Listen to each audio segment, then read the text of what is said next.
What is a critical conversation? A critical conversation is a conversation that reveals important context, not only about ourselves, but about other people. Critical conversations edify, heal, and provide substance. Join Latanya Harris Gooden as she introduces us to critical conversations right here on Trailblazers Radio. Hello, everybody. This is LHG. I am just coming to let you know that I am an independent paparazzi jewelry consultant. You didn't know that, did you? Well, now you know. So I would love to be your personal jewelry lady. Paparazzi is an amazing company. We sell nickel and lead-free jewelry. We are known for our $5 bling, but you just need to know there is an exclusive Z collection that's $25. It's the bling of all bling when you're really going out on the town and you want to show up absolutely fabulous. So we have items for women, for men, and for young fashionistas out there. We don't discriminate. If you need it, I'm sure we got it. You have the opportunity to follow my page on Facebook called Polished on Purpose, a VIP group. Follow my personal page, Latanya Harris Gooden.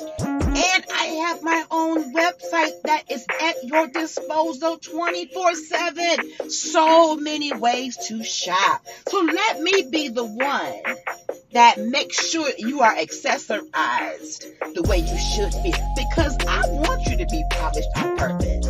My mentor always tells me, when you show up, people are checking you out. They're watching you. So why not be polished? Be poised. Be purposeful. Glam it up with pop, honey. I got what you need.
Good evening, everybody. Good evening to you. My name is Latanya Harris Gooden.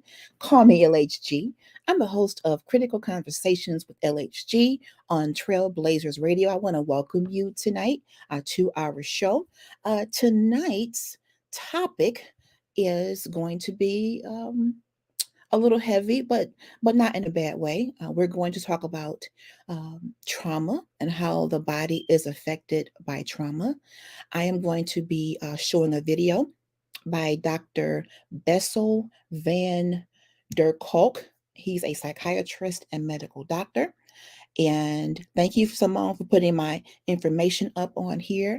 I do want you to shop with my business. By the way, I am an independent paparazzi consultant. And with Father's Day coming, I am stacking up on men's pieces. And we have an entire line of jewelry that's for men. And some of them are unisex as well. So thank you to Simone, my guest, who's always supportive. She has my paparazzi website on the screen. Tonight, I ask you to tag, to share. This discussion is necessary if you have young people that are connected to you that have experienced trauma, if you yourself have experienced trauma. So many of us have, but many of us just don't tell our story. But the body keeps the score, even when you don't tell the story. So tonight we're going to talk about this book that I was introduced to through group therapy last year. We will talk about my diagnosis. It does not define me, it is a part of my journey. I am not ashamed of it. God is healing me. Healing is progressive. So I am going to pray and bring up Simone, and we are together going to watch a video. I ask that if you do have pen and paper close, that you write what comes to mind as you watch this 7.5 minute video that puts some context to why the author wrote this book and why it is used so frequently in therapy and in mental health sessions, because our bodies, if you haven't noticed, many of our bodies are breaking down. And some of us have no idea why. Some of the ailments that we are dealing with are not hereditary. Mama didn't have it, daddy didn't have it, or maybe they did, and they don't know why. But a lot of it can be traced to trauma. And 90% of the trauma that many of us have experienced is childhood trauma. It's going to get deep and heavy tonight, but it needs to, because we have allowed and perpetuated, if I may say, the silence is golden. What goes on in this house stays in this house. Myth and lie, and stronghold. We've allowed it to go through generations of our lineage, and it is literally killing us. We have migraines, we have high blood pressure, we have weight loss, weight gain, we have an inappropriate relationship with food or drugs or alcohol, all because we are living with a secret that someone told us never to tell. Almost really, some people get threatened and told, if you tell, something will happen to you and your loved ones. So we walk around with this on the inside of us, this toxicity on the inside of us, and we try to cope. We work, we go to church, we worship, we create friendships, we get married, we have all kinds of things happening. But guess what? The behaviors that we have, the decisions that we make are oftentimes um, affected by the stories we don't tell. So let me bring up my special guest. Hi, Simone. Hey everybody, how are we? Good evening. Good evening. I'm going to pray, Simone, and then we're going to look at a video, and then we're going to come back and talk about the video. Hello, Auntie. Auntie Diane is in the house. Thank you all for coming in here. This is a serious topic. And as you know, if you watched me one time, two times, 200 times, I am not afraid of the topics that people won't touch, because I'm all for freedom. I'm all for us making sure that we have dialogue about some of the things that are holding us back. And the Bible talks about laying aside every weight. Sometimes weight is the weight. Sometimes the weight that we carry on our bones is as a result of the weight that we carry because of some type of sexual That will preach right yeah, there. some a sexual assault or molestation or something like that. We all handle trauma differently. So we're going to define trauma. Dr. Vander Kolk defines trauma. He gives us some important on how to understand trauma. So tonight is going to be that kind of night. But trust me, it has to come up and it has to come out for us to be healed. I don't know about you, Listen, but I am being healed. Okay. yeah, Healing is a journey, not a mhm, destination. I'm in the process of healing. mhm. Every day I get a 1 teaspoon more healed every day. Okay. So I'm going to pray some more and we're going to get the video started. All right, Father? Oh, I feel your presence. Father, in the name of Jesus, I thank you and I praise you because you brought us this far by faith. Thank you, Lord. Oh, we've been leaning on you, trusting in your holy word because you have never failed us yet. When people fail us, when family and friends, acquaintances fail us, you are a consistent savior. You never fail us. And I thank and praise you for who you are, what you've done, and how far you are bringing us, even on this platform, how we are walking through our healing together, how you're Thank you, creating Lord. sisterhoods and bonds, even as we walk through our healing together. So, God, I ask you to divinely orchestrate everything that is said and done tonight, that someone may just get the unction to function a little while longer and realize there is hope. As sure as you exist, Lord God, there is hope. They don't have to be alone in what they feel. They don't have to hide what they feel. They don't have to be ashamed of what they feel. It was not their fault that things have happened to them outside of their control. It is a chapter in their life. It shall not define who they are or where they can go. It won't define how far they can go. Jesus. To you, Lord God. So tonight I yield myself to you, God. All I've ever asked you to do was to show up, and you've never failed me yet, because I believe you can use this platform to Yes, God. somebody's life. And I'm willing, if I touch just one person, then my job is done. So, God, do what it is that you do. Show up, show out, and make us better. In Jesus' name, amen. I'm bringing Amen. the show on. I do not own the rights to any of Dr. Van der Kolk's videos or literature. I have to cover ourselves. Get my banner going so we can make sure we are covered. And everybody knows that we don't. Okay, my light just decided to go out. Is this what we're doing today? While she trying to do that, she just spoke a whole message. My God. Before she prayed, she literally Ooh, just like spoke a whole sermon. Jesus. Like that whole statement. Ooh, The weight can be the weight. yes. Yeah. Listen, Yeah. that's a whole sermon in itself. The weight can be the weight. Okay? That's an Yes. entire sermon in itself. Yes. Okay? Yes. It The really weight, is, Simone. Because I mean, think about it, you all. If you have an God inappropriate Almighty. relationship with food and it makes you feel good because life isn't making you feel good, it's your go-to. Think about the show 600-Pound Life. Here we go again.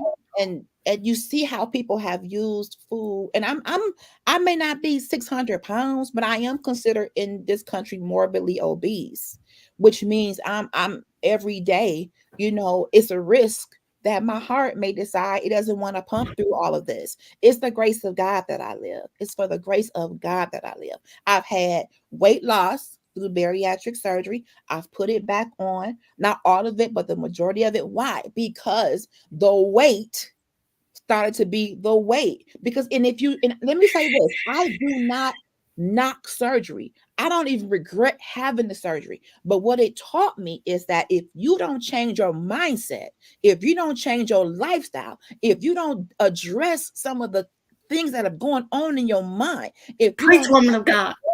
if you don't decide that I am tired Yeesh. of walking around with this on me, the elephant in the room is tired of holding all of our secrets. He's tired. The elephant can't even be an elephant. And speaking of that, do you still do your the elephant? I think it was the elephant and the secret, or something about the elephant and the secrets. I partnered with Pastor Mo Edwards and Pastor Tracy in Detroit. Shout out Liberating Truth Church, and we did a 1 month. Every Sunday we had speakers come in. We need to revisit that. It was so powerful, Simone. And I'm gonna go back and find those videos and post them. We had therapists, we had professionals, all well-being services, mental health facility came in and talked to us on a Sunday morning. Shout out Right. to Dr. Mo, who allowed us to address mental health on a Sunday morning. Why is that That important? part. That part right there. Stick a pin in that. Stick a pin in that. Listen what she just said. If you heard what she just said, her pastor.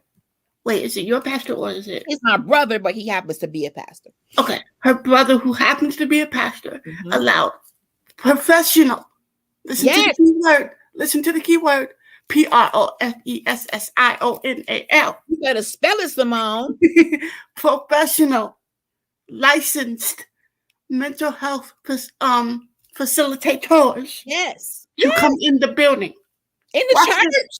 Watch this part. Watch this on a Sunday morning.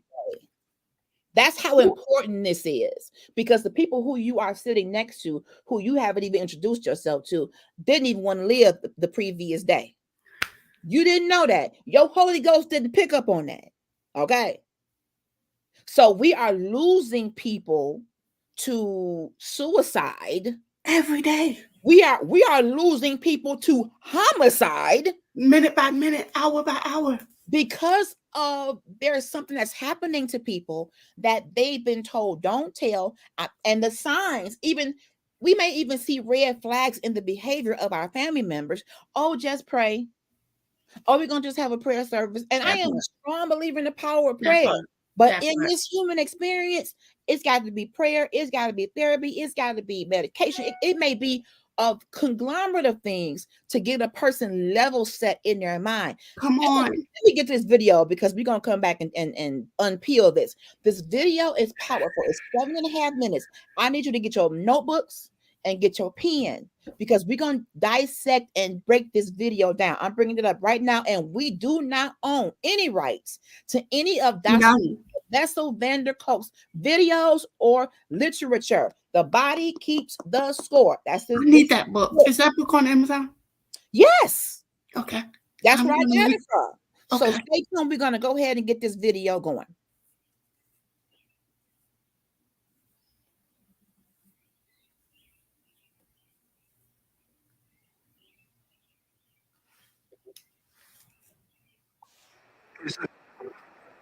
Yes. As I like to say to people, life sucks a good amount of the time. We all have jobs and situations that are really unpleasant. But the moment that situation is over, it's over. The problem with trauma is that when it's over, your body continues to relive it. My name is Bessell van der Kolk.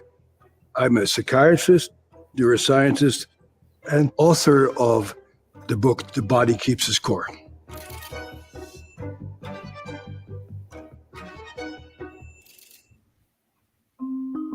I got interested in trauma on my first day working at the Veterans Administration.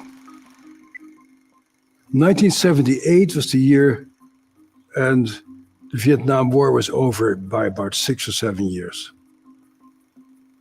The very first day that I met Vietnam veterans, I was just blown away.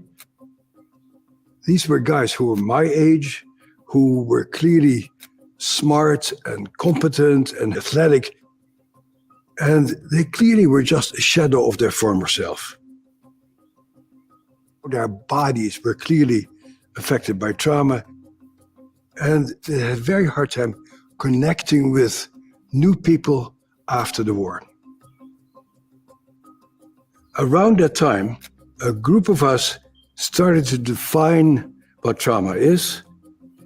And in the definition of PTSD, we write, these people have been exposed to an extraordinary event that's outside of normal human experience.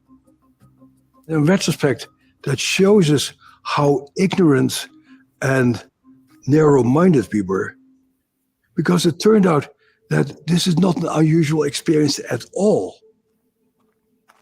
People usually think about the military when they talk about trauma, but at least 1 out of 8 kids in America witness physical violence between their parents.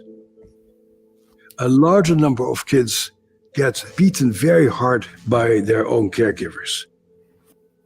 A very large number of people in general, but women in particular, have sexual experiences that were clearly unwanted and that left them confused and enraged. So, unlike what we first thought, trauma is actually extremely common. There's a lot of debate of what a trauma is to this day. But basically, trauma is something that happens to you that makes you so upset that it overwhelms you. There is nothing you can do to stave off the inevitable. You basically collapse in a state of confusion, maybe rage, because you are unable to function in the face of this particular threat. But the trauma is not the event that happens, the trauma is how you respond to it. One of the largest mitigating factors against getting traumatized is who is there for you at that particular time. When, as a kid, you get bitten by a dog, it's really very scary and very nasty. But if your parents pick you up and say, "Oh, I see that you're really in bad shape, let me help you," that dog bite doesn't become a big issue because the foundation of your safety has not been destroyed. We are profoundly interdependent people. And as long as our relationships are intact, by and large, we're pretty good with trauma. It's a subjective experience, and what may be traumatic for you may not be traumatic for me, depending on our personality and our prior experiences. The problem with trauma is that it starts off with something that happens to us, but that's not where it stops, because it changes your brain. Much of the imprint of trauma is in that very primitive survival part of your brain that I like to call the cockroach brain. There's a part of you that just picks up what's dangerous and what's safe.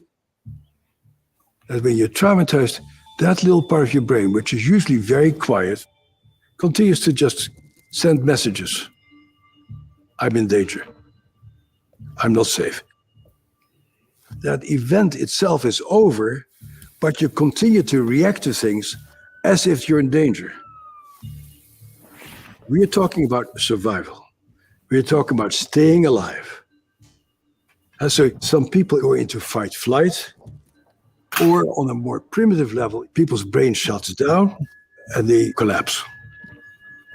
You have these automatic responses that are not a product of your cognitive assessment, they're a product of your animal brain trying to stay alive in the face of something that part of your brain interprets as a life threat. And the problem then becomes that you are not able to engage or to learn or to see other people's point of view or to coordinate your feelings with your thinking. Traumatized people have a tremendous problem experiencing pleasure and joy. But the core issue is our hormones and our physiological impulses that have to do with survival. Your body keeps mobilizing itself to fight. You have all kinds of immunological abnormalities, endocrine abnormalities, and that really devastates your physical health also. Oftentimes the physical problems are longer lasting than the mental problems. And the other thing that is terribly important is the impact of poverty, or the impact of racism, or the impact of unemployment. There's other societies that are much more trauma savvy than we are, where there is not an enormous amount of income inequality. Healthcare is universal, childcare is universal. A culture like that really looks at what are the antecedents for certain forms of pathology. So the big issue is a political issue. How do we rearrange our society to really know about trauma so that people who grow up under extreme adverse conditions can become full-fledged members of society? The sense of community and people being there for each other is a critical part of surviving and thriving. Get smarter faster with new videos every week from the world's biggest thinkers. Wow. Whoa. Whoa. Wow. So that was a lot. And the reason why I thought this this particular video was important because I like how the author broke down what trauma is and how it looks in terms of in different circumstances. Did you get the part where he said he started his research with veterans? Yep. Because everybody assumes that when it comes to post-traumatic stress disorder or PTSD is people who've gone to war. Military. Yeah. Yeah. And that was our narrow thinking because we figure, okay, you've gone and not to minimize Right. happens Right. to war veterans. Because Right. let's talk about that for a minute. You are in foreign land. First of all, many of them were drafted That part. into the situation where you may not come home alive. I mean, yes, it's for the country. I get all that. No debate. But to be able to walk around knowing when it's time to go out and fight, I may not come back from this. And you're in combat. You're watching your own peers get blown up. You got to kill people that are a threat to our country. They're taking in all of this, Simone. So when it's a lot. Yes, and the author said when he was in, I think he said he was in the military, and the people would start off so full of life and looking good and strong. Yeah. That part. Yeah. Them after the fact, he called them a shadow of themselves. They were living with probably, not to make it sound crazy, but like zombies. Yeah. That's a barely an existence, Simone. Yeah. So how they went in, if they made it back, was not how they came back. Right. Yeah. Where they went. I mean, and I've did just minimal research and minimum discussions about this. Every loud noise, sometimes it's like because you're counting on explosions. Many of them lose their hearing. Yeah. I know somebody around explosive devices and explosions. So many of them lose their hearing, lose their limbs. Mm-hmm. And this is if you come back, okay? Yeah. Back. Many of them lose their limbs, so they have to come back and adjust to a life. Right. They feel helpless or hopeless because they can't move around anymore. They went in vibrant, strong men. I got this. Doing it for my country. Come on, let's go. Bring it. And then they're minimized to just a shadow. Yeah. And not every veteran comes home with post-traumatic stress disorder because it affects people differently. Mm-hmm. So we're not saying, and then I'm not a doctor and I don't play one on TV. But what I do know is that I do my research and I bring, books on and articles on so that we can get the substance that we need to have these kinds of conversations. And trust me, I did email Dr. Vander Kolk, but he got a lot of people trying to get him because the whole mental health movement has grown since COVID.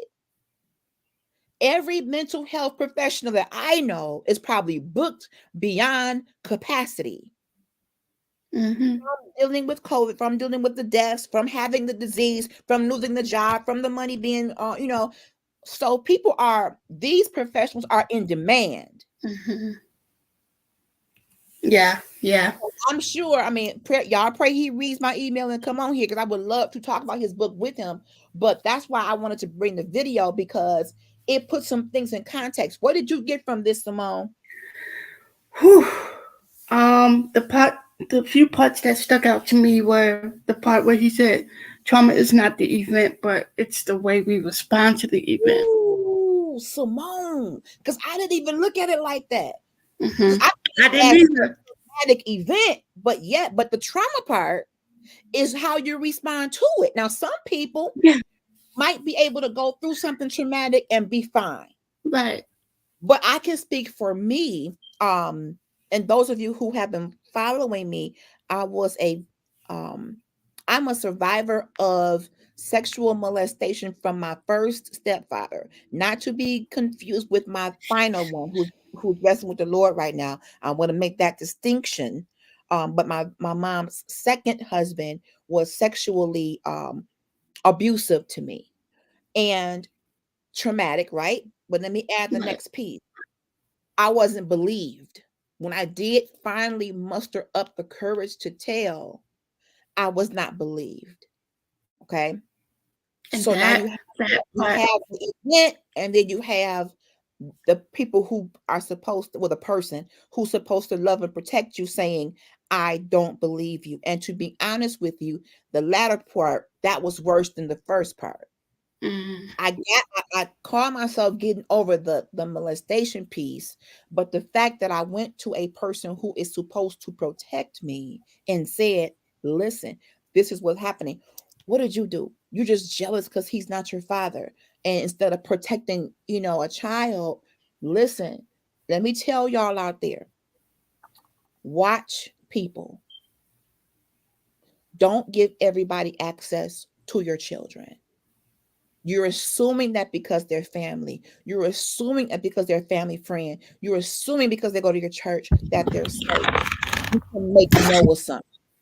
We can't afford to make assumptions anymore. What's happening is our children are being inappropriately touched by people who have consistent access, which means if they tell, some of y'all are not believing them. Oh, I know Uncle so-and-so would not do that. Oh, I just know. right. He would never do that. See? Oh, I know Pastor Johnson would never. Pastor so-and-so. Not my Pastor Johnson. Just a random name. Pastor Jones, Pastor whoever would never do that. How do you know that? Are you around the child? Are you protecting them in such a way where you're not giving access alone with people? Come on. And the trauma is the response to it. Now, do you remember him saying trauma versus stress? Stress is like, okay, my car broke down. I'm on the side of the road. When the tow truck comes, fixes the tire or fixes whatever happened, and you drive off, stress gone. Trauma sticks with you. That part. And Yeah. it can come up in your mind in some of the strangest moments where, Yeah. and it's a time traveler. Even when the moment is done, he said. Come Even on. when the moment, Did he you said, hear even when the moment ends, that trauma is still etched in your brain Yes, and seated deep down in your soul. yes. Even when that event, whatever, the car breaking down, no money in the bank, whatever the situation was, when that situation is all fixed up, You you're like, good, yes, right? God, yes, God, you gave me this. I'm good to Right. go. Right. But he said, he specifically, that's the part that caught me. He said, even when those things are, finished and done with, you wash your hands with it, that trauma is still there. And I'll take it a step further. Just this is my words, not Dr. Vanderkolk. In the midst of the traumatic event, you don't even know what's happening, and a lot of times. Come on. If you're a child, imagine an 8-year-old child that is being inappropriately touched by someone that's supposed to be a father figure to her. I was in shock. Why didn't you scream? Why didn't you? I couldn't. And if you the thing about, and this is what I know this for a fact that people don't understand. When you have situations like yours, and you hear people say, well, why didn't you call for help? Why didn't you scream? Why didn't you go down the whole list of why didn't you? Why? And you're sitting up here thinking, don't you think I would have if I could? That's the thing. And if you listen to the video, Dr. Vanderkolk said when trauma happens, there is something that's happening neurologically in your brain. He is a neuroscientist. He studies the brain. First of all, we got to stop being scared of science. That part.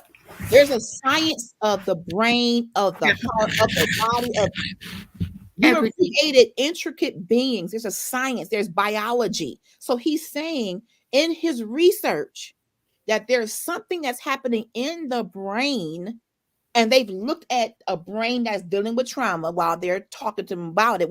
What is doing something. The fight or flight, I don't know what's going on with this light today, but we're going to leave it alone. The fight or flight response. You know what that means, Simone? I've heard of it. I don't exactly. I know. I feel like I think it. I know what it is. Let But me your body. explain it. Okay, go ahead. Let me hear what you think it is. I feel like it's when your body is trying to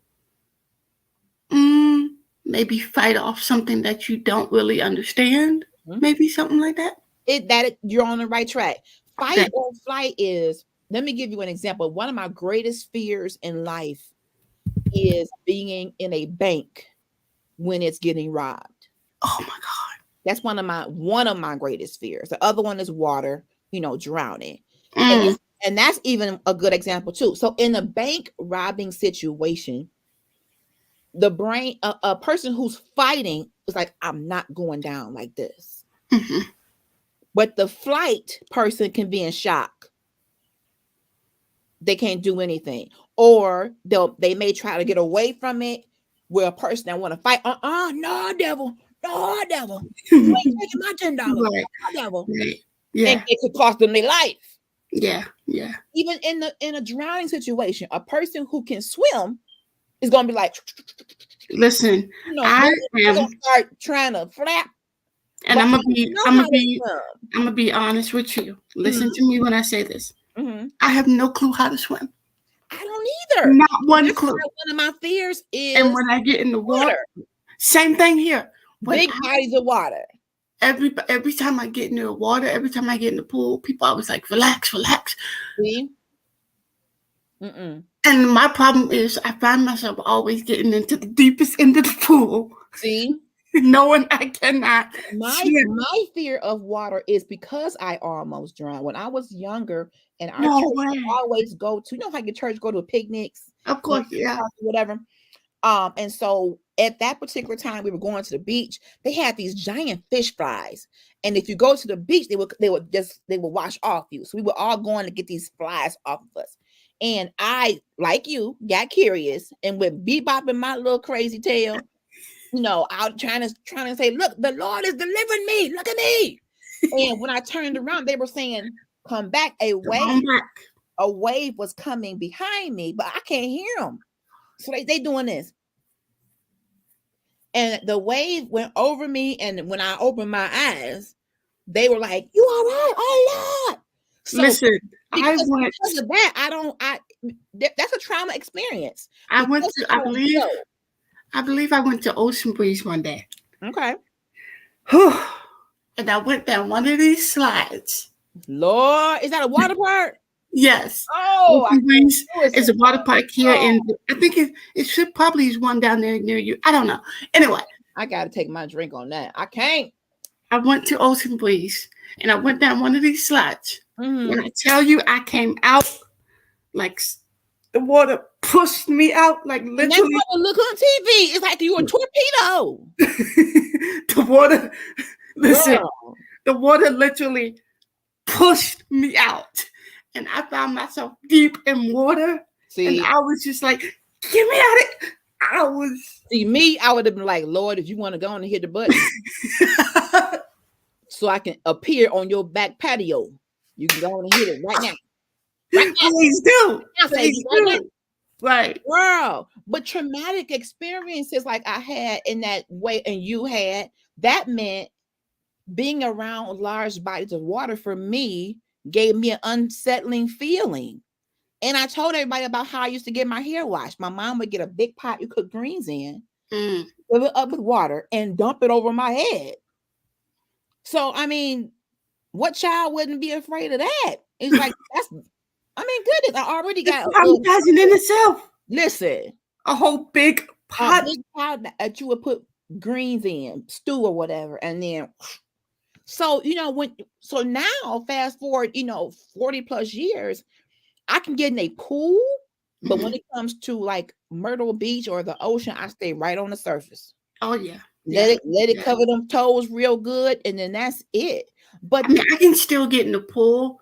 I will still get in the pool, but it's the fact that like I will literally probably just sit in one spot. If I do what he said, or either that, or I would get some type of floaty. Because our brain is bringing back the trauma. the difference between trauma and stress. When you have stress and the problem is solved, it's gone. Gone. Trauma comes back. So when you see when I see a big river, or when when I'm in that situation, the trauma is bringing those same paralyzing feelings from 1981. Wow. Is bringing it to trauma is a time traveler, is what he's saying. Yeah. Yeah. That's why we have to process it and get the help. I joke about therapy and Jesus, Biggie says, but I'm really serious. And I'm not just talking about any therapy. We were talking about this earlier, Simone. What helped me, because I was diagnosed with PTSD. And he defined trauma as when something happens to you that upsets you so much that it overwhelms you, causes you to collapse, be confused, and you're unable to function in the face of the threat. Yeah. So you know what I thought about? What? People who work in environments that are hostile. When you have a boss that is constantly hounding you, that has unrealistic expectations of you, that's on you, that's overwhelming you, that can be trauma. Yeah. You're trying to hold on to this job with dear life. It's my source of income, Lord. But the more you do, the more they raise the bar. Well, you've been working 10 hours a day. Surely you can do 12. Surely you can do 14. So now your body or like I was telling you previous, when I had my previous job, it shouldn't take you 2 hours to clean a room. See? That type of, when you are in an environment where it's so pressure filled, that can turn into a traumatic situation. Another case in point, you at work and an active shooter shows up. You at school and an active shooter shows up. Trauma, it's so disturbing because you don't know if you're going to make it out. Don't know. Listen, and those of us who have jobs like police officers, bus drivers in our hood, who are faced with danger almost every day in certain neighborhoods, they probably have post-traumatic stress disorder. Listen, yeah. You around shootouts and people getting stabbed and domestic violence. We have to pay attention to our surroundings and even our occupations. Those of you who have occupations that involve, like doctors, you're around death. You probably need a therapist. Oh my God. I feel like every week. I feel like doctors, nurses, EMTs, and all those in the medical field. Yes. Especially Quint. Like now that you said that, I'm thinking about Quint. Yes. I really feel like you say therapy biggie size. Like for real. Because they deal with so much. Look at what happened in COVID. They couldn't even hardly go home. Right. They were on call, for 3 years? Right. They were constantly trying to, treat these people. And you got people who come in for non-COVID reasons. And you're trying to balance the workload. Doing 12, 14-hour shifts, 24-hour shifts. That is traumatic. Yeah. We have to make sure. Shout out to you, Clint. God bless you. We love you. We love all of the medical professionals, doctors, police officers, people who have occupations where you are in the line of fire. Like you're in a place where you can be hurt. Literally. If things don't go right. Mm-hmm. You know what I'm saying? Because we can't ignore that.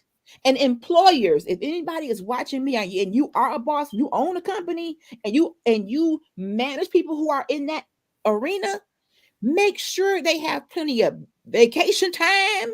Please. Because the human mind and body needs a reset and a break.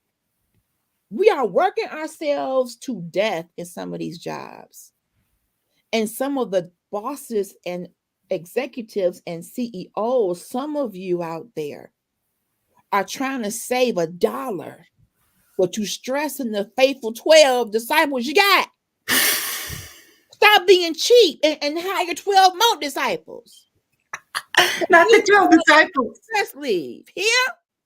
Not the 12 disciples. I'm telling you, I'm so sick of people trying to shortcut and save 50 cents well, we don't need this person no more. But then the one you got left, you're gonna run her raggedy. Me. Come on. My edge is falling out. I can't, I'm teeth grinding at night, don't have no cartilage in my teeth, migraines. The devil is a liar and a deceiver too. Yes. Yeah. I will no longer subject myself to that cruelty. And neither should y'all. I am all for having a good old 9 to 5. Glory to God for the resources that he gives us. But God is my source. And I don't think he would want us to sacrifice our hair, our mind. Oh, absolutely not. Our ability to walk and talk properly for a dang on 9 to 5 for somebody else behind in a big chair making the millions. Absolutely not. The devil is a liar.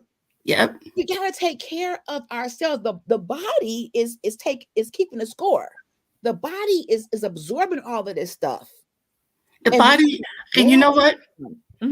I'm visualizing this because I've experienced this like when licensing comes in, especially if you're working at like a daycare and stuff like that. Those people that come around that make sure maybe once a year, whatever, what have you, they come in and make sure you're doing everything good.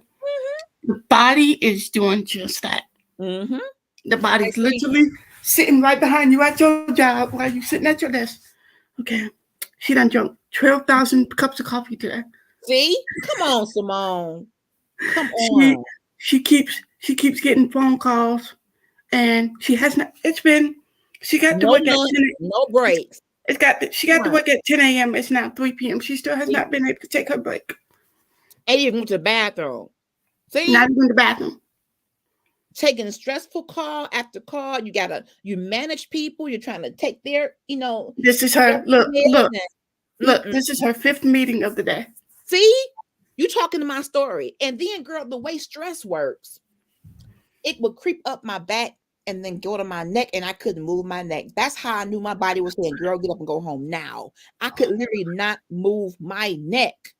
Oh my God. And the trauma part came in because I believe that workplace trauma is a thing. Oh yeah. If you are being harassed, if you are being treated unfairly, if the workload can't even be done by 3 robots and a road runner. Come on. They want you to do it quickly and in a hurry and always changing it up. That's traumatic. Let me give you some more notes that I wrote down. 1 out of 8 kids. I wrote that one down too. Their parents have been violent to each other and they've witnessed it. So the trauma is the fact that they were in close proximity of the violence. Were they beaten? Maybe not. But because they were in close proximity and watching 2 people who they love get out like they're in a wrestling match. Come on. I'm telling you, when children are subjected even to parents' domestic violence, it leaves them traumatized. Let's keep going. Some people have had caregivers beat them, and that can be any age. Yeah. Your caregiver who's supposed to give you care is a source of violence. Come on. Right. Unwanted sexual experiences. And when you are young, like I was at 8 years old, don't even truly know what a sexual experience is supposed to be. It starts to open up curiosities that it really wasn't time to come up yet. I hadn't hit puberty yet. So not only am I shocked that it's happened to me, the body doesn't know not to respond. So maybe as a kid, you might say, that kind of feels a little good because your body don't know. Biology says if you touch me in that way, my body gonna respond. It don't mean I'm wrong. It means that person had no right to cause my body to react. Yeah. And I encourage people. I waited years before I told anybody because I was embarrassed. I didn't want anyone to think that I had done something to deserve or to cause this man to do this. Same here. But he was a nasty man, scumbag. I don't even want to call him man. He was a nasty scumbag.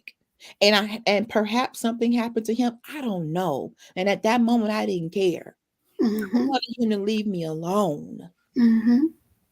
And what happens in children, watch children's behavior, because children are not going to walk up to you and say, so I've been molested by GMO and this is going on. No, you have to, if they were A students and it went suddenly down to a C minus and a D, and you don't know why, talk to them. If they were quiet and calm and now they fighting, you need to find out what's going on with your child.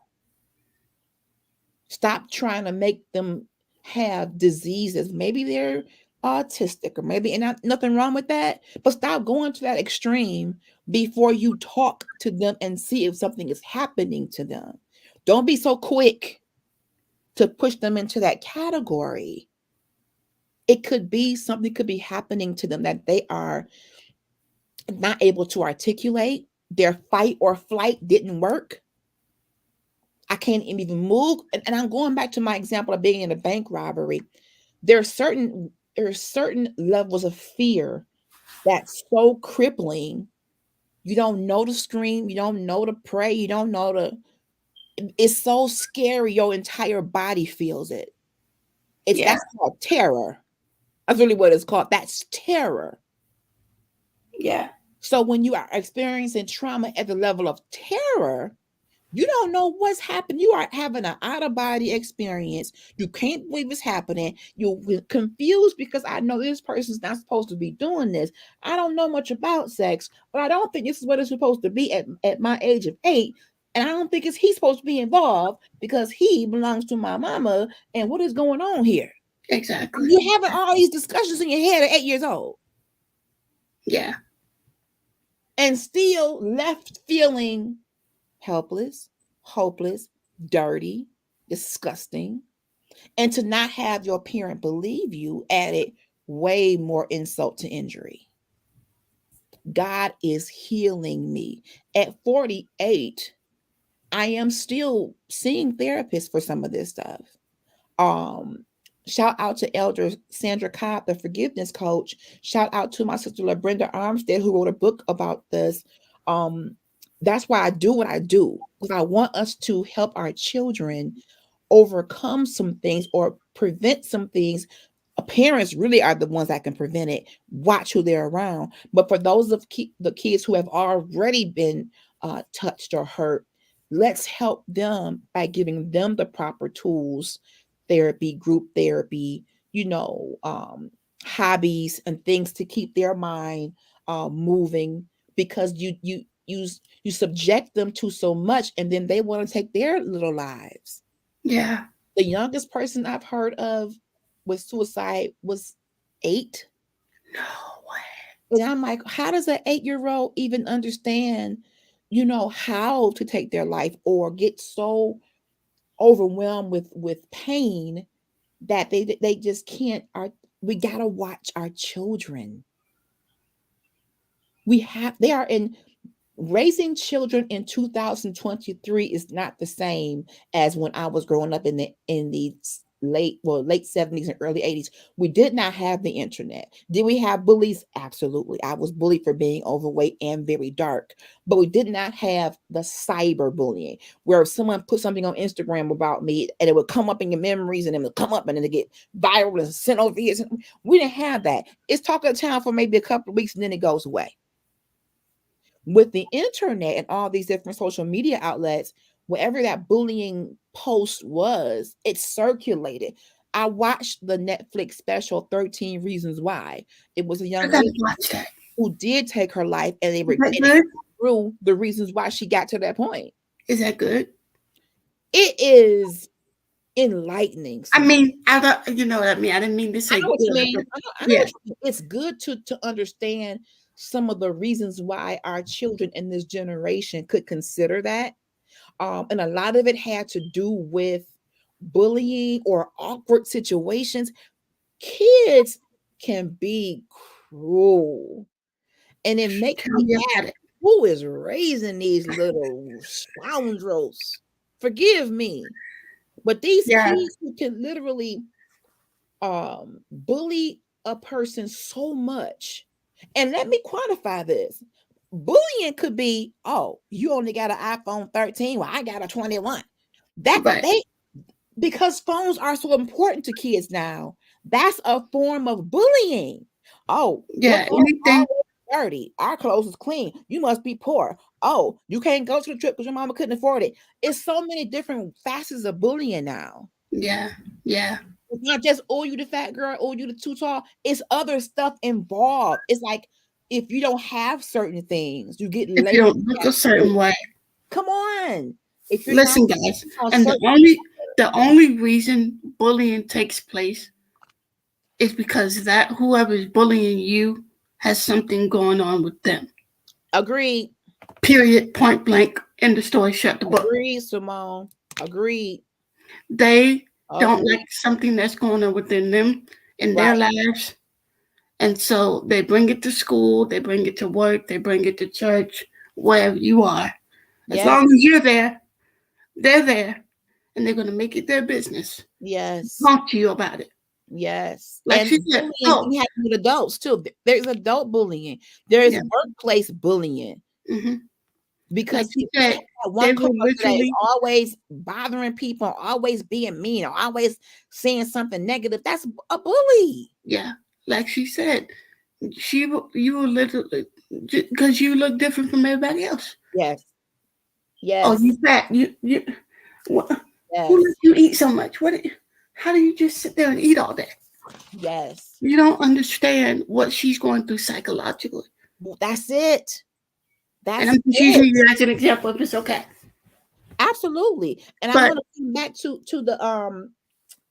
the fact that the author mentioned in this video, when your body is safe, your mind follows suit. Absolutely. So if you're in a predicament where your body isn't safe, meaning it could be in that case of a bank robbery, drowning, domestic violence, when your body is tensing up because it feels like it's unsafe, then your mind isn't safe. Now turn it around. When your body feels secure, when you're safe and sound and you're living in an arrangement where you're comfortable, then your mind will follow suit. Mm-hmm. Your mind will follow suit. So yes. Yeah. Trauma it's layered. It is layered. Yeah. Okay, let's keep going, Simone. Let's go. Let's do it. Okay. All right. So when he talked about the cockroach brain. Okay. Mm-hmm. I'm on live, dear. I'm sorry. I am on a podcast. Okay, my husband. 5 o'clock every Saturday. Okay, Lord. The joys of marriage.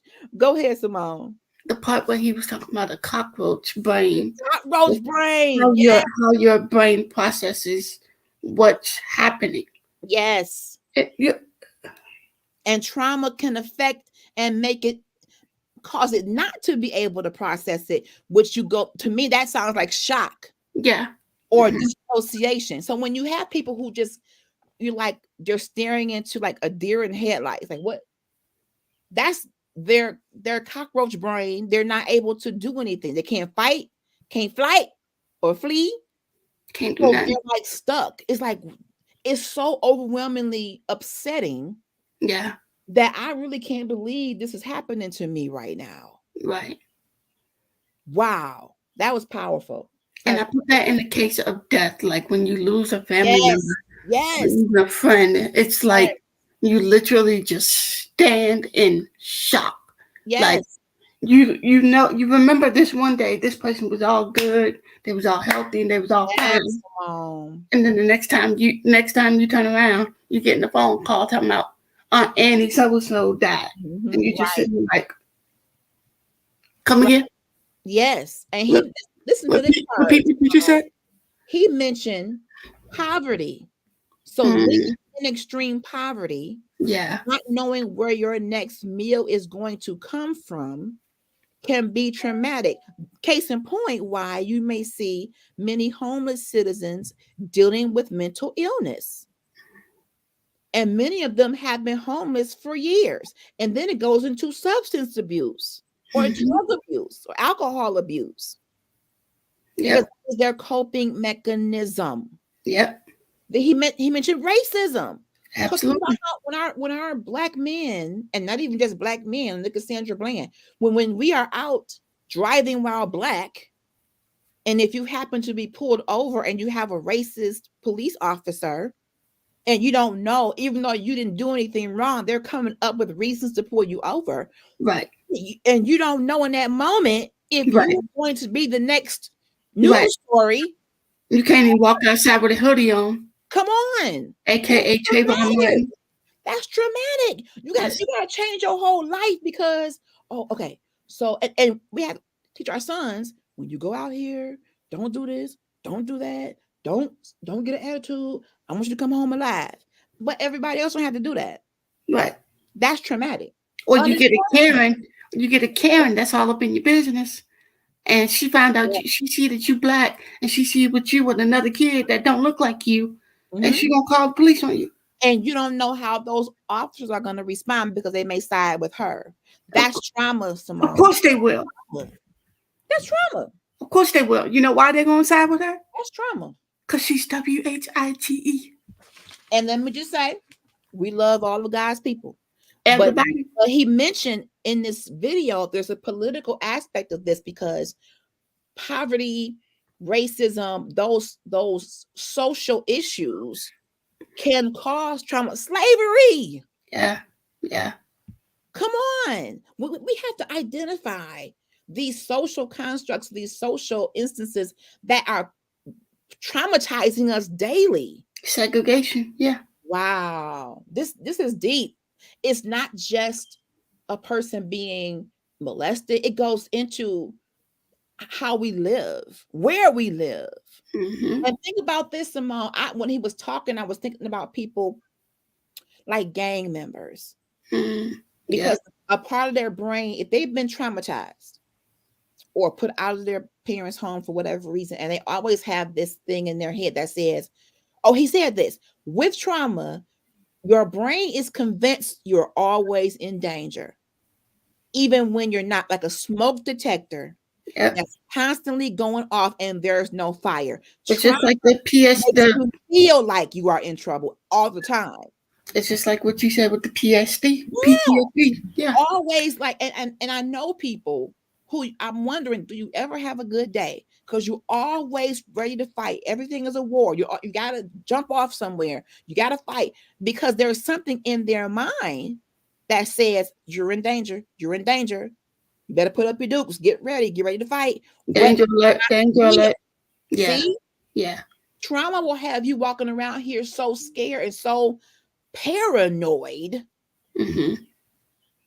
that you can't even get along with people. He mentioned that it creates a problem to even get along with people because you constantly getting a red alert.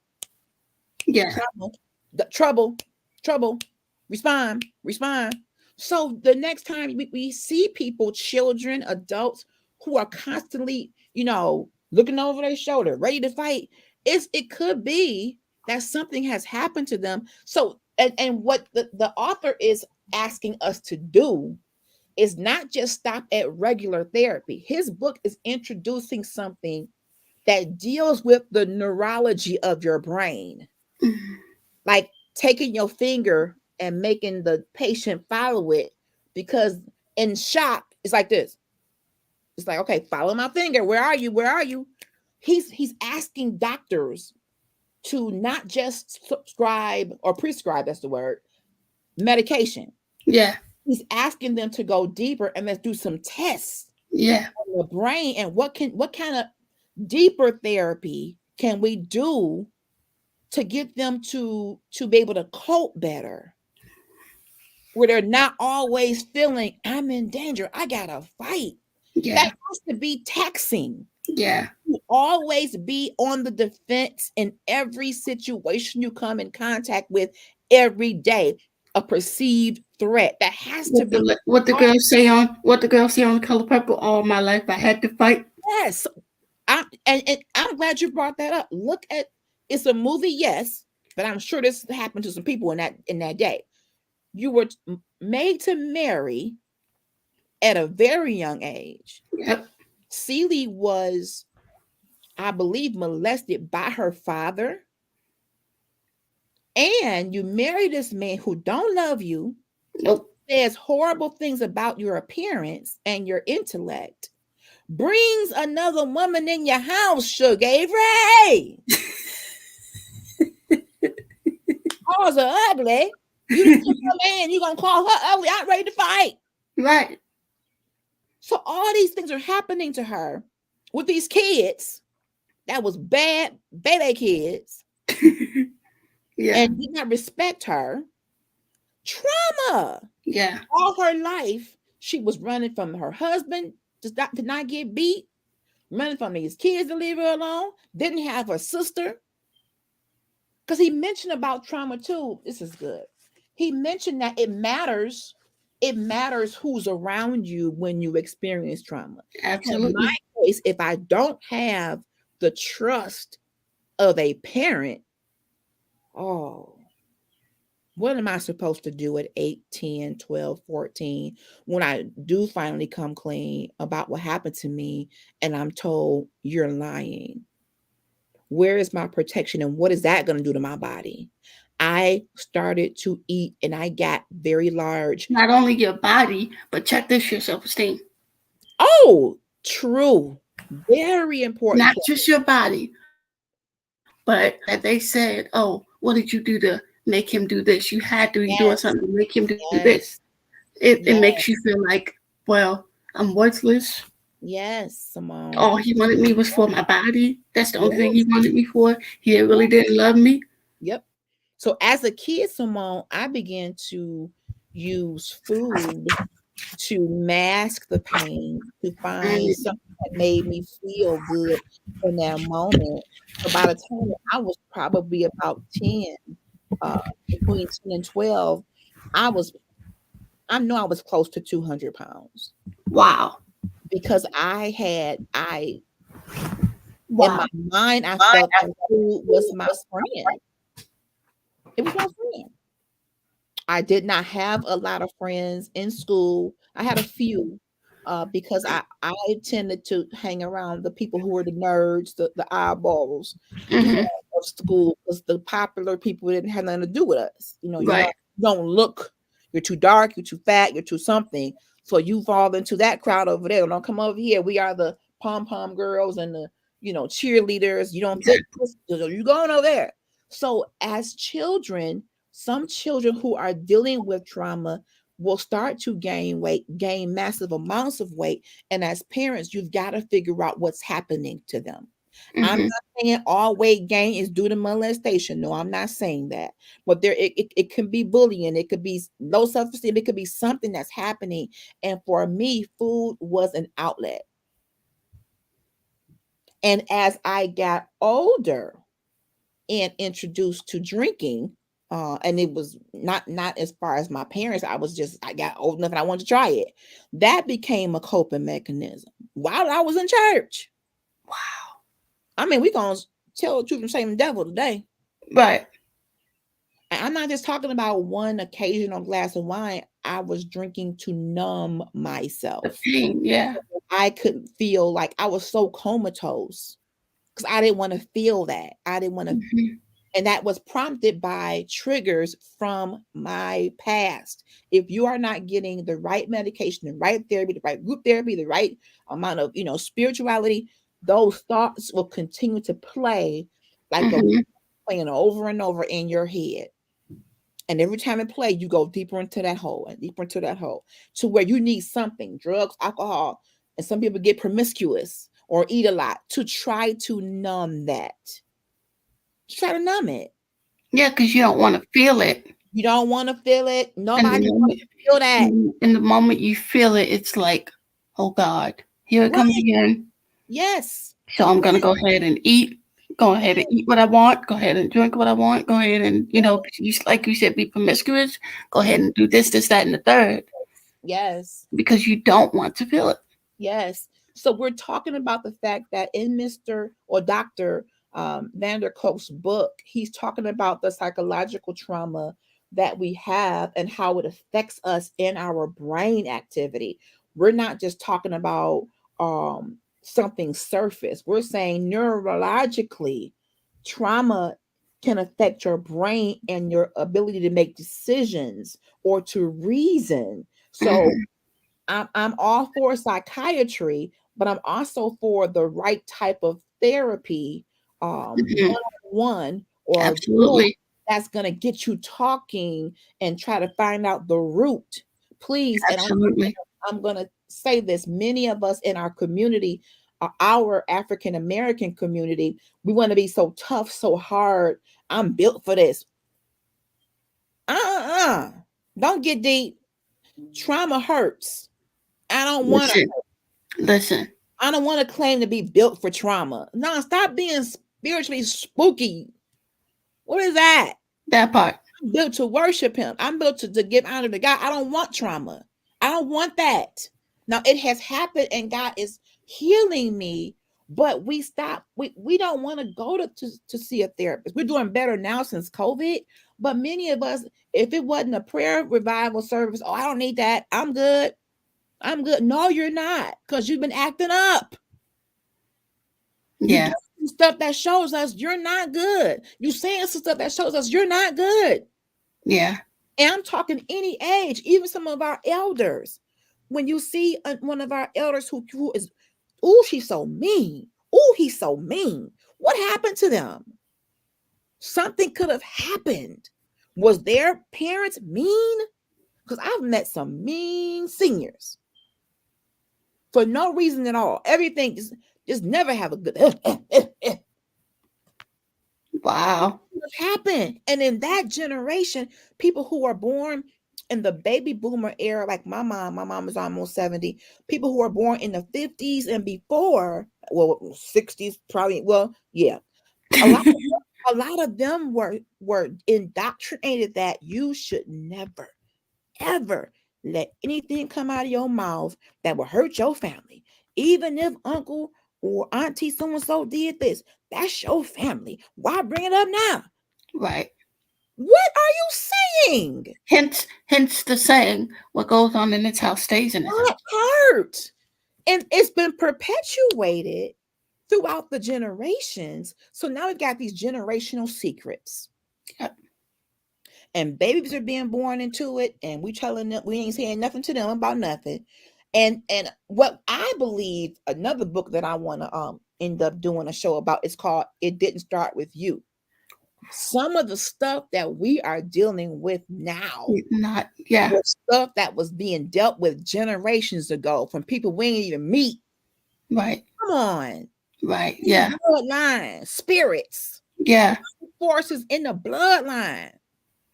Yeah. That's why the spiritual part is important. We got to curse that stuff at the root. Yeah. That's why you got to have Jesus and the therapeutic. Because I know the clinical is going to help you, but it can only go so far. When it comes to supernatural stuff and demonic forces, come on here. That's when you got to have Jesus to stop it. It has to end with us. Yeah. We don't want to bring any more generations into this. Up and out. Perpetuate this. Up and out. Up and out. And stop being so judgmental when people do. And you know what's crazy? What a story. You know what's crazy? I've been going to these classes at this church, and we've been dealing with all this stuff, like deliverance. It's a deliverance. It's like a healing and deliverance. Come on, Simone. It's been like a 3-4 week class. I think this Tuesday will be the last class, and it has been awesome. Like, we've been talking about generational curses. We've been talking about the occult, all these different types of spirits. The last class we were talking about sexual immorality and, sexual spirits and all this other stuff. It has been so powerful. Wow. Inner healing and deliverance is something that is always necessary. Mm-hmm. Because of the fact that we hide so much from each other. And again, I'm not saying that you got to go on Facebook and tell all of what has happened, but you need to be in some type of safe haven where you can speak on some stuff. Yes. And because we don't do that, and that hence the body keeps the score, the body is going into shock, or there's toxicity. Mm-hmm. And it can be rooted in unforgiveness. It can be rooted in fear, something has happened to you, and you're so scared that if I tell this, people are not going to see me as saved or see me as an, to see me as whatever. And we hold it. And then you wonder, why does this hurt? Why does that hurt? Where these migraines come from? Where's my blood pressure so high? Because we are literally carriers of secrets that we've just been holding on to, and it's killing us from the inside out. Yeah. Body and mind. Yeah. Body and mind. We popping pills. Many of us have a bag of pills we got to take. One problem, is help with this pill, but then now they cause this problem, so I got to take that pill, and it causes this side effect, I got to take this pill. Many of us are not even 50, and we take 10, 20 pills a day. A lot of that could be from psychological trauma that we are not dealing with. The reason why this is important may be in Mental Health Awareness Month, and not just this month, but when we want to create good relationships and good connections, many of us can't because we're stuck in this vortex of trauma. Our decisions and who we mate with is off because we're stuck in the vortex of violence. Yep. We can't work well with people because we stuck in the vortex of bullying. Yep. So it's like it's affecting us. It's affecting our relationships, our marriages, our children. And it's a domino effect because if you don't avalanche effect. Yes. If you don't tell your story, once again, the body keeps score. The body is doing that. Literally. Yep. Give her migraines, give her high blood pressure. Since she don't want to speak up and speak out and get help. Yep. That's why we did the Elephant Speaks. Literally, yeah. On Sunday morning, getting help from clinicians and from the spiritual aspect of this. How do we get better? Part of the way I've been getting better, Simone, is this podcast. This is my happy place. And let me tell you, I love this. I love the fact that you are not afraid to speak about these things. Mm-hmm. Mm-hmm. I love the fact that you have called it critical conversations. Yes. Because it's a critical conversations is a big deal. Like, because of the fact that you're not afraid to speak out about these things and you're helping others. Like you are. Mm-hmm. Go ahead. That's my mission. You don't understand my own process, my own journey. When I have these different discussions, I talk about my journey. Yeah. I wasn't doing that 20 years ago. I was even though you may not see it now, you don't really understand how many people you're actually helping. Wow. Because you're being so open and so vulnerable and so transparent and all these other words you want to use. You don't understand how many people you're actually helping. Thank you. I just want to be free, and I want us to be free together. Right. Because trauma can feel like bondage. Unforgiveness is a form of bondage. When you can't even live out the life that God wants you to live because you're so sick inside, you're so afraid, you're so nervous, you're so anxious, you're so stressed, you're so everything, that the essence of who you are, who God made you, is hidden. Yeah. And I don't want to hide anymore. I want to enjoy my life. I want to go outside. One thing that the author says helps us cope is called mindfulness. That means you go outside and you look at the trees and you say, oh, that color is so beautiful. And you look at the birds and you hear the sounds. Listen, I'm telling you, 5 senses. No joking. I woke up this morning and I just heard the wind blowing and I heard the birds chirping and I just sat in that. See, sit in that beauty. Come on. I was like, oh my God. That's beautiful. Just that silence, that peace, just to hear the wind blowing back and forth and the birds chirping. Yes, you're being mindful of some of the simplest things, even of like having your favorite breakfast burrito. being able to savor the flavors of the eggs, of the sausage. That's called mindfulness. You're in this moment. I am enjoying a wonderful meal. Don't gulp it down. Take every bite slowly. Yeah. It may sound trivial, but Yeah. this is the kind of stuff that helps us cope with life. Yeah. Taking a moment to look at colors and touch textures. Yeah. My jewelry business, yes, I did it to add income, but I also did it to have some fun. And like I tell you all the time, Allow me to get dressed up on a budget. I love $5 and when you're a consultant, we get free stuff too.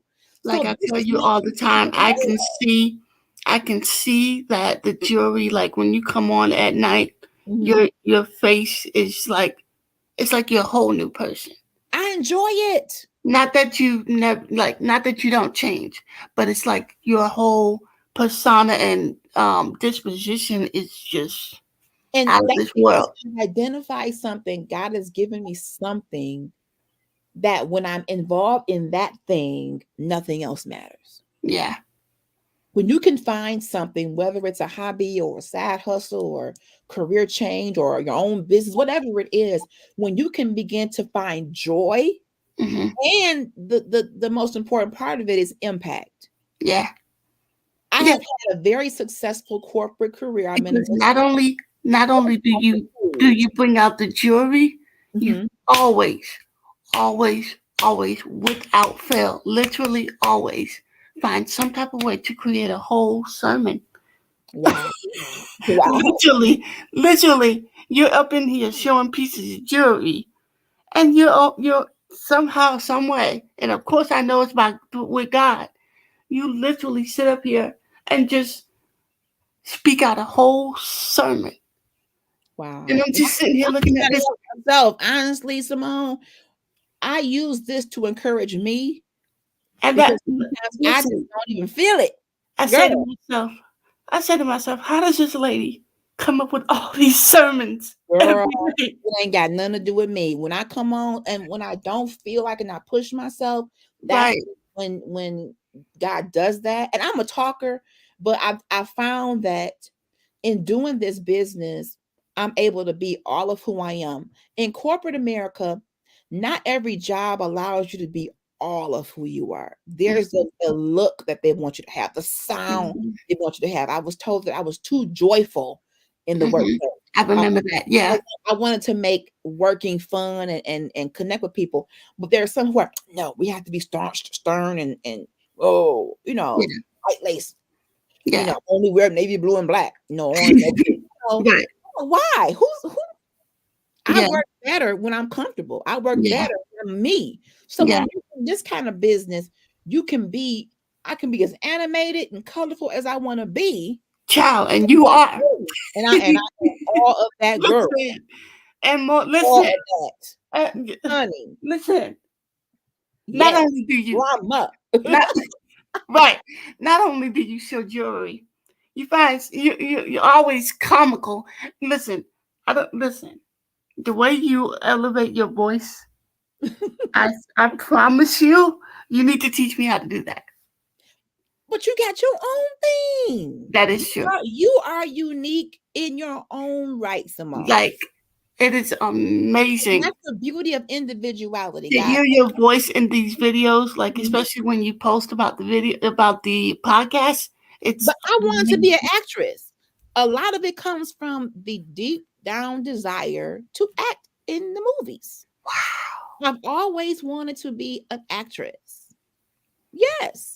Wow. So I'm naturally animated. I love to be able to use that and channel that into, doing something I would love. And that's a way to cope with stress and trauma. We've got to find things to do, ladies and gentlemen, that we enjoy. Life cannot just be going to work, coming home, going to church, coming home. Then here come Monday, going to work, coming home tired, going to work, coming home depleted.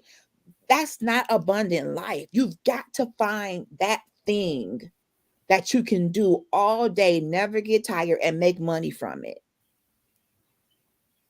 And then impact is important. I want to do things that not just elevate me corporately, but that impact and help people be better. Yeah. When you get my age, Simone, when you get toward that 50 line, you start transitioning from wanting to just be elevated in position, that you want a different kind of posture. Mm. You want God to use me in a way where all that I've learned in corporate, all 30 of these years, some good, some bad, some in the middle, but all of that comes with me. And I want to be able to use that in the kingdom of God to be able to advance the kingdom and do good things for Christ. Right. Yeah. He allowed me to do this, the jewelry, the podcast. This is what I've always wanted to do. I am a talker. I wanted to be a TV news anchor woman, but being a heavy woman, being dark skinned, having shorter hair, I didn't fit the look, and I was afraid to even go for it. Mm. This platform this is me. Yeah. So the Lord found a way to circle it back around and allow me in this capacity to speak, what God gives me and some things that I feel, and make it useful to somebody, even if it's just one person. That is how we cope. So nope, not the alcohol. Nope, not the drugs. We define groups of people we can trust, get a village, get connected, and come up out of this horrible vortex of trauma. So God can start to use us and heal us from the physical and the mental aspects of trauma. And we can be who we are intended to be in the earth. Amen. All of the fullness of who he made us to be. Yeah. I love to laugh. I love to sing. I love colors. I love texture. And corporate America has a place. It's been good to me, but I really wasn't able to be all of that without a side island. What does she think she's doing? Coming here bringing snacks for people every day. Is she crazy? She spent her own money. She crazy. I wouldn't do that. Then don't. Right. My snacks either. Give me my snack back. Right. Be hungry then. Right. I mean, people thought I was crazy because I do stuff because I love it. I love to be a blessing. And just something as simple as if it's busy at work prior to COVID and working at home, if it's really busy and I may grab, some waters, some little chips, pass it out to the team. I know we real busy, y'all. Here go a little something to tie y'all over. To me, that should be the norm. Yeah. I didn't think I was doing anything that was. Yeah. Yeah. I worked in a car center before, and every Monday, our busiest day, they would get a cart and bring water, snacks, drinks. I thought that was as kind because we already the pressure is on to get these phone calls done. They do that in the hospital as well. Mean the most. The little things mean the most. Yeah. I've seen that happen in the hospital. They'll bring carts of food and water. You know what else they do in the hospital? They bring pets that are, what do you call them?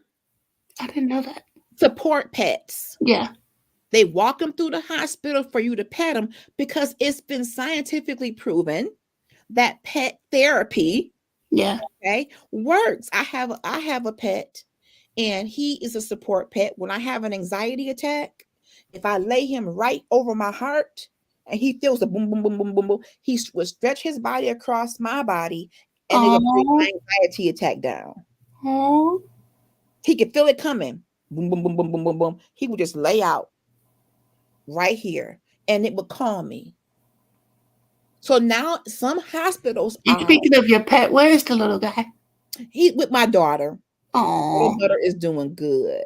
But pet therapy is real, and they would walk the animals around the hospital. So I could be in there for an appointment that I'm dreading, and they bring this beautiful pet in. Do you want to pet him? Yes, I do. So that sends good endorphins. Yeah. My brains. I love animals.